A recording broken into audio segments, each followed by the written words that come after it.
હાલ એક અપડેટ આવી રહી છે મનસુખ વસાવાને લઈને। મનસુખ વસાવાની જે રીતે વિગતો આવી રહી છે, સતત 6 ટર્મની આ કામગીરી તેઓની બોલી રહી છે અને એ જ પ્રકારના ક્યાંક પરિણામો જે સામે આવી રહ્યા છે।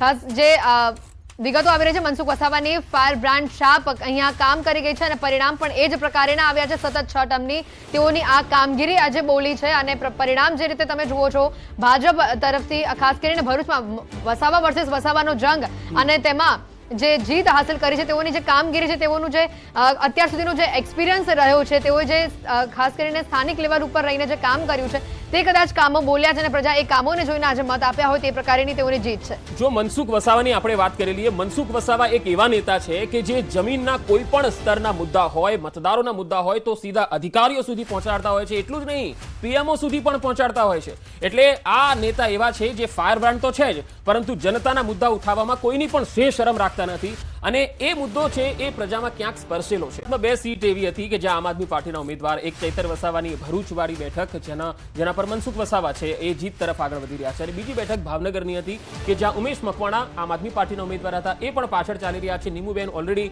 જીત તરફ આગેકૂચ કરી ચૂક્યા છે। હવે લોકસભામાં ગુજરાતથી આમ આદમી પાર્ટીનો કોઈ વ્યક્તિ દિલ્હી જવાનો નથી એ નક્કી થઈ ગયું છે।